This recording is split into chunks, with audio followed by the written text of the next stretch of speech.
అద్దంకి దయాకర్ గారు, అది హైడ్రా కాదు, అది ఒక హైడ్రోజన్ బాంబులా తయారైంది అంటే నిర్వాసితులు అలాగే బాధితులు గోడు పట్టదా ప్రభుత్వానికి? ఇది బీజేపీ బీఆర్ఎస్ అడుగుతున్నది. ఈరోజు ఆల్రెడీ బీఆర్ఎస్ ఆ పార్టీ రాష్ట్ర ప్రధాన కార్యాలయంలో బాధితులతో ఒక సమ్మప్ కార్యక్రమం చేశారు. వాళ్ళకు ఒక న్యాయ సలహా కేంద్రం కూడా ఏర్పాటు చేశారు. అంటే ముఖ్యమంత్రి సోదరుడికైతే 45 రోజులు టైం ఇస్తారు నోటీసులు ఇచ్చి, మిగతా మధ్యతరగతి పేదవాళ్ళకి మాత్రం నోటీసులు ఇవ్వకుండా కూడా కూల్చేస్తున్నారు. ఇది బీఆర్ఎస్ చేస్తున్న ఆరోపణ. సమాధానం గుడ్ ఆఫ్టర్నూన్ సతీష్ గారు. Good afternoon. కూడా నేను మొదటగా ఒక ప్రకటన చేయాలి, దాన్ని నేను తర్వాత ప్రెస్ రిలీజ్ కూడా చేస్తా. ఎందుకంటే ఈ హైడ్రా మూసి సంబంధించిన అంశాల్లో కొంతమంది వ్యక్తులను ఎందుకంటున్నంటే పార్టీలు కూడా కావు కాబట్టి కొంతమంది వ్యక్తులు చేస్తున్న ప్రచారాల్ని ప్రజలు నమ్మొద్దు.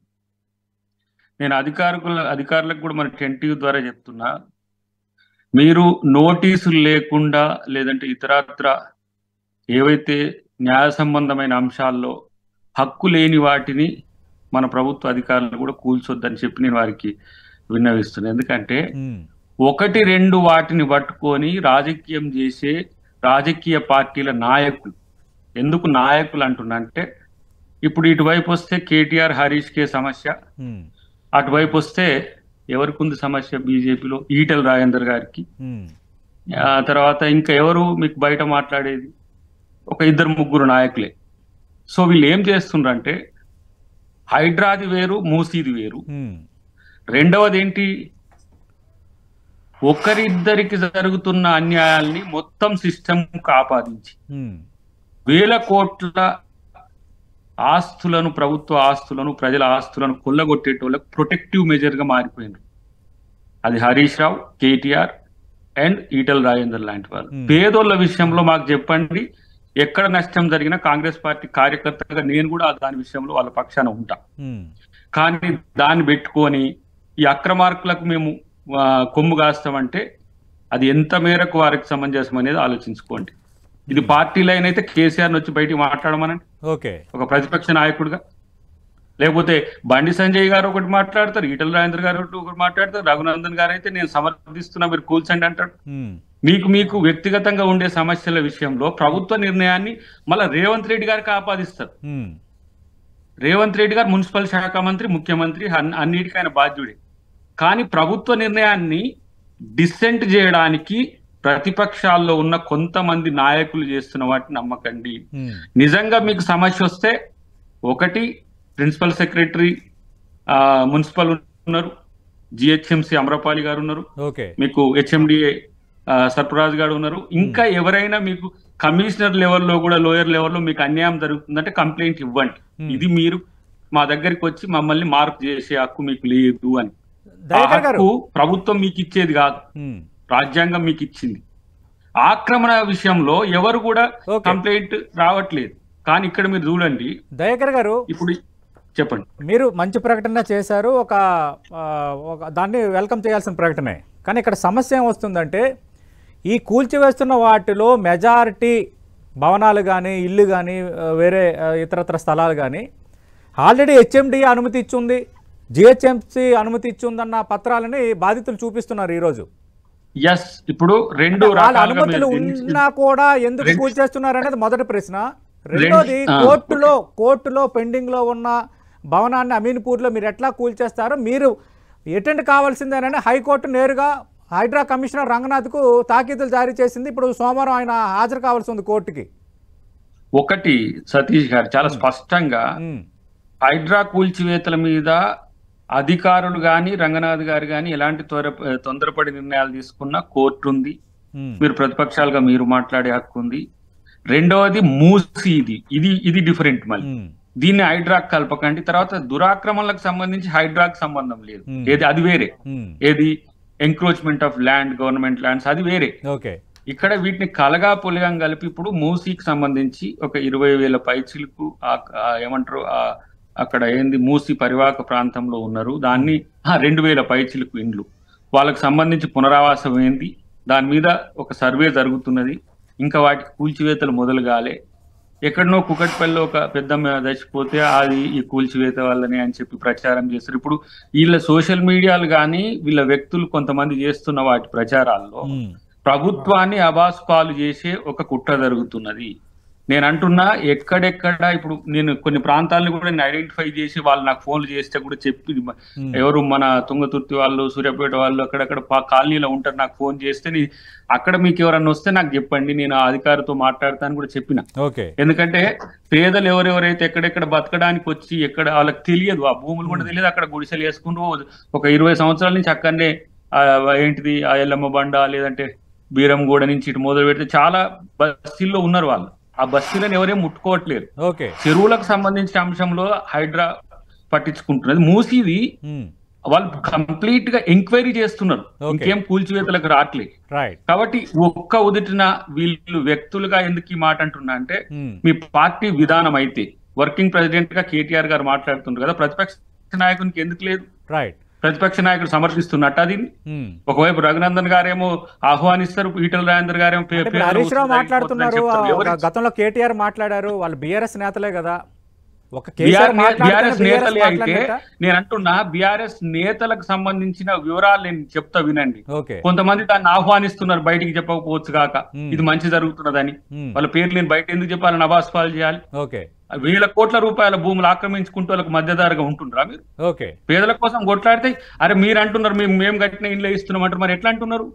మీరు కట్టినవి కాదు 23,000 పైచీలకు రాజీవ్ స్వగృహ గృహకల్పకు సంబంధించిన ఇండ్లు ఉన్నాయి. మీరు కట్టిన ఇల్లు 35,000 పైచీలకు అని చెప్పి ఆ గతంలోనే బట్టి విక్రమార్క గారు ఒక దానికి వచ్చినప్పుడు చెప్పిండ్రు కదా, మొత్తం 35,000 ఇండ్లు కట్టిండ్రు. హైదరాబాద్ పరిసర ప్రాంతాల్లో 6-7,000 పైచీలకు ఇండ్లు ఉన్నాయి. కట్టిన ఇండ్లు రెండే అంశాలు ఇప్పటి వరకు మీకు పర్ఫెక్ట్ మాస్టర్ ప్లాన్ లేదు, ఎఫ్టీఎల్ డిసైడ్ చేయలేదు, ఎన్ని ఎకరాల ప్రభుత్వం స్వాధీనం చేసుకున్నారో అనే దానికి లెక్కలు లేవు. సమాధానం చెప్పండి. నేను ఒక మాట చెప్తే మీకు అర్థమవుతుంది. చెప్పండి. వేణుగోపాల్ రెడ్డి గారి ఆడికి తీసుకపోతే నేను ఆడికి రాగలను, దానికి సమాధానం కూడా చెప్పగలను. కానీ ఒక పని చేయమనండి, వాళ్ళ కేంద్ర ప్రభుత్వ చట్టాన్ని రద్దు చేయమనండి, హైడ్రా కూడా పోతుంది. చట్టం పరిధిలో ఉందా అది? వినండి, అది తెలుసుకో ఫస్ట్. కేంద్ర ప్రభుత్వ చట్ట పరిధిలోనే మున్సిపల్ యాక్ట్లు తయారైనవి. ఎక్కడైతే చెరువులు గాని కుంటలు గాని నాలాలు గాని ఆక్రమించుకున్న దగ్గర ఒక చట్టం ఉంది, 1955 వచ్చింది. మీరు దాన్ని చూడండి, లేకపోతే మీరు రఘునందన్ గారిని అడగండి, తెలుస్తుంది మీకు. ఊరికనే ఈటల రాజేందర్ గారు తిరుగుతున్నాడు బస్తీలు. ఎస్, అక్కడ జరిగితే అన్యాయం జరిగితే మనం చేద్దాం, మనం కదా రాజకీయ వ్యవస్థ, మనం కదా భరోసా కల్పించాల్సింది.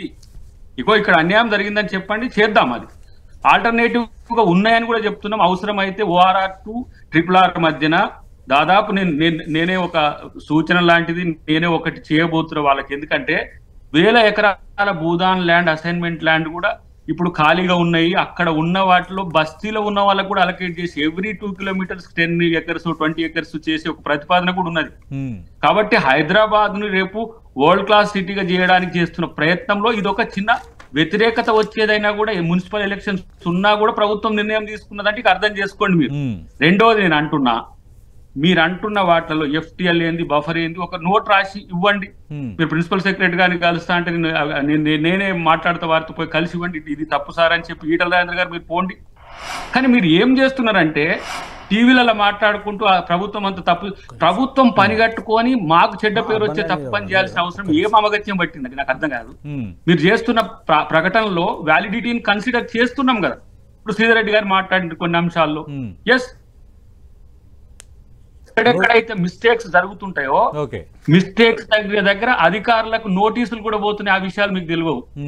ఎవరెవరి దగ్గర ఒక ఆయనకు ఉత్సాహం ఎక్కువ ఉంటది, పోతాడు, పేదోళ్ళ ఇంట్లోనే చేస్తాడు, ఇంకొక ఆయనకి ఇంకా కొంచెం ఏదో వ్యక్తిగతంగా ఉంటది.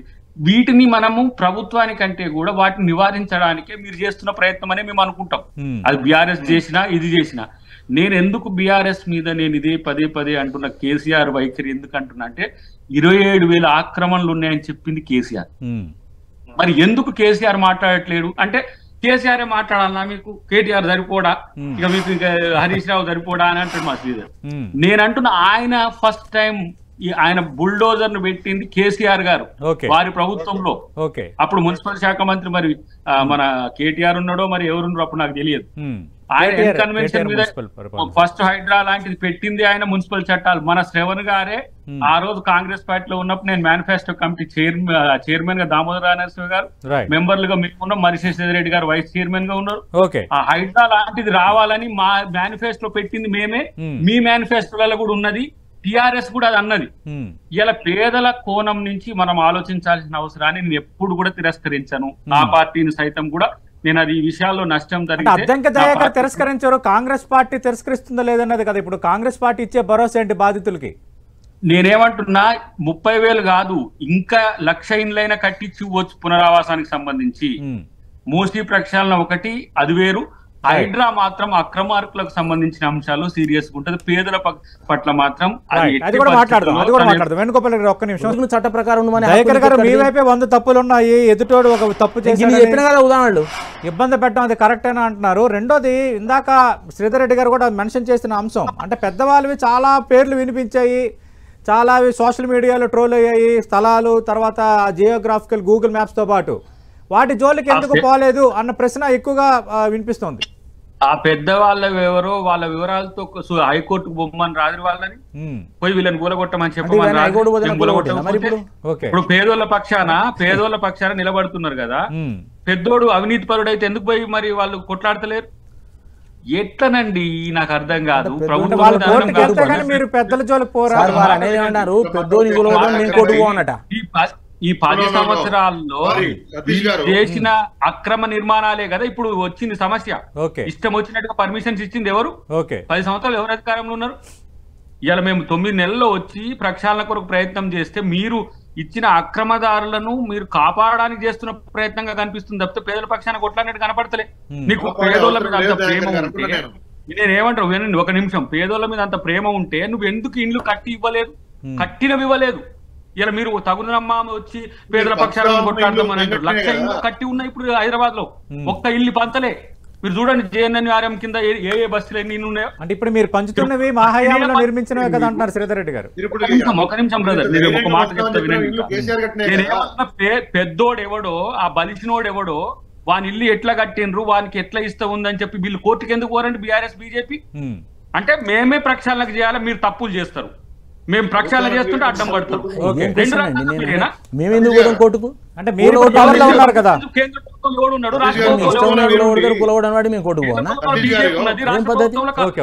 ఎవరున్నారు? బీఆర్ఎస్ 10 సంవత్సరాలు పరిపాలించింది, 27,000 బీఆర్ఎస్ పరిపాలించింది, ఇప్పుడు మీరు అధికారంలో ఉన్నారు. సతీష్ గారు ఏది అక్రమం ఏ అక్రమం పెద్దోళ్ళు చిన్నోళ్ళు ఎవరనేది గవర్నమెంట్ తెలియకుండా చేస్తుందా? అసలు మీరు కూర్చొద్దు అన్నట్టు మాట్లాడుతున్నారు, ఇద్దరు మాట్లాడే తీరులో. హైడ్రా అనేది తప్పు, హైడ్రా అనేది జీవో ఉంది, సుప్రీం కోర్టు కూడా జడ్జిమెంట్ ఇచ్చింది మొన్న. ఒకవేళ సుప్రీం కోర్టు ఇలా హైడ్రాను తప్పు అని అంటే తన ఇచ్చిన చట్టాన్ని తను తప్పు పడుతుందా? వాళ్ళు మీరు ఎత్తి చూపాల్సిన అవసరం ఉంది. దాన్ని ఎవరండి అంటే ఎవరు అంటే కూడా దాన్ని మనం కూడా క్షమించొద్దు. కానీ దీని పేరు మీద హైడ్రా అనేది అవినీతికరమైనది. హైడ్రా అవినీతిని అరికట్టడానికి వచ్చింది అయితే మీ మేనిఫెస్టోలో లేవు, చూసుకోండి. మీ మేనిఫెస్టో చూసుకోండి. రేపు నేను అంటున్న ఒక మాట, హైదరాబాదు రేపు ఢిల్లీని మించిన అభివృద్ధి చెందబోతున్న ప్రాంతం. అది ఎట్లా ఉండాలి? ఇప్పుడు బఫరు ఇవి ఏవిడికి వస్తాయి? రూరల్ చెరువులకు వస్తాయి. వేణుగోపాల్ రెడ్డి గారు, హైదరాబాద్ లో చెరువులు ఎక్కడ పాడుపడ్డాయండి? చెరువులలో ఇండ్లు ఉన్నాయి, ఇండ్లకే నీళ్లు వస్తున్నాయి. మరి వాటిని కూడా ప్రక్షాళన చేయొద్దు. రింగ్ రోడ్ లోపల ఉన్నాయి కదా మీరు చేసేది. నేను రింగ్ రోడ్ లోపల ఉన్న చెరువుల గురించి మాట్లాడుతున్నా. దయాకర్ గారు, మీరు రింగ్ రోడ్ లోపల ఉన్న చెరువుల గుంటల గురించి మాట్లాడుతున్నా నేను. రైట్, ఎట్లా చేయాలని చెప్తే అట్లానే. శ్రీధర్ రెడ్డి గారు